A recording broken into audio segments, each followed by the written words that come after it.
Assalamualaikum warahmatullahi wabarakatuh. Perkenalkan, nama saya Nurul Makfira, NPM 0204231179 dari kelompok 1, ingin menjelaskan tentang manajemen risiko bisnis dengan materi konsep dasar dan jenis risiko. Ada 3 jenis konsep dasar, yaitu yang pertama ada ketidakpastian. Ketidakpastian adalah sesuatu yang tidak dapat diprediksi hasilnya di masa depan. Kedua, ada peluang dan risiko. Yang ketiga, ada definisi resiko. Resiko adalah potensi kerugian akibat terjadinya suatu peristiwa tertentu. Manajemen risiko adalah cara mengelola risiko agar terhindar dari kerugian. Ada tujuan manajemen risiko. Ada 4 tujuan manajemen risiko. Yang pertama adalah melindungi aset. Melindungi aset di sini organisasi dari melindungi aset dari kerugian atau kerusakan disebabkan oleh risiko. Yang kedua ada mengurangi kerugian. Yang ketiga meningkatkan keselamatan, dan yang keempat meningkatkan kepatuhan. Selanjutnya ada jenis-jenis risiko. Di sini ada 2 jenis risiko, yaitu risiko murni, risiko yang hanya menimbulkan kerugian seperti kebakaran, banjir, atau gempa bumi.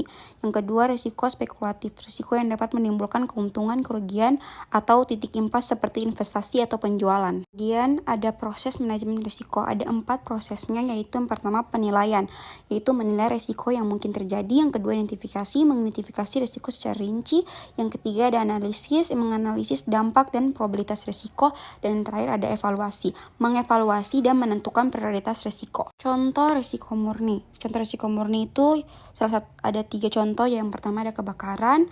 Kebakaran dapat menghancurkan aset fisik dan mengganggu operasional bisnis. Yang kedua ada banjir. Banjir juga dapat merusak inventaris dan infrastruktur, menyebabkan kerugian besar. Yang ketiga ada gempa bumi. Gempa bumi dapat menyebabkan kerusakan struktural dan mengancam keselamatan.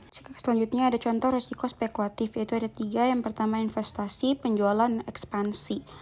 Kesimpulannya adalah manajemen risiko adalah proses penting untuk melindungi bisnis dari kerugian dan mencapai tujuan. Ada model manajemen risiko. Ada 3 tipe model manajemen risiko. Yang pertama ada model kualitatif, model kuantitatif, dan model semi kuantitatif. Yang kedua ada model probabilistik dan deterministik. Yang ketiga ada model berbasis skenario dan portofolio. Yang selanjutnya ada model manajemen risiko berdasarkan proses, yaitu yang pertama ada proses identifikasi risiko, proses penetapan kebijakan, tindakan, dan penentuan risiko. Kemudian ada model manajemen risiko berdasarkan tingkat manajemen. Yang pertama ada top down approach, yang kedua ada bottom up approach, yang ketiga ada mixed approach. Selanjutnya ada model framework manajemen risiko TI. Ada 4. Yang pertama ada identifikasi risiko, yang kedua ada analisis risiko, yang ketiga ada respon risiko, dan yang keempat ada evaluasi risiko.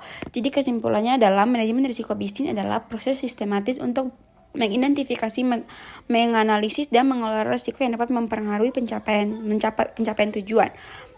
tujuan bisnis. Yang selanjutnya ada manajemen risiko bisnis dalam pembayaran uang digital.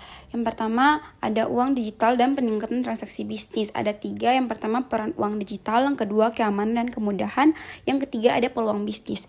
Selanjutnya ada model risiko pembayaran uang digital. Yang pertama ada keamanan siber, yang kedua penipuan, yang ketiga privasi dan perlindungan data. Selanjutnya ada risiko tergantungan teknologi. Ada 2. Yang pertama gangguan teknis, dan yang kedua adalah ketergantungan perangkat. Ada selanjutnya risiko regulasi dan fluktuasi nilai. Yang pertama ada regulasi dan legalitas, yang kedua ada fluktuasi nilai. Selanjutnya ada risiko kesalahan pengguna dan biaya tersembunyi. Ada 3. Yang pertama kesalahan pengguna, yang kedua ada kehilangan akses, yang ketiga ada biaya tersembunyi. Materi terakhir, manajemen risiko bisnis atau mengurangi dampak negatif. Ada 3. Yang pertama identifikasi risiko, menganalisis risiko, dan yang terakhir adalah pengelolaan risiko. Kesimpulannya adalah dengan menerapkan model manajemen risiko, organisasi dapat mengurangi kemungkinan terjadinya risiko, mengurangi dampak negatif risiko, dan meningkatkan kemampuan untuk menghadapi risiko dalam penggunaan uang digital.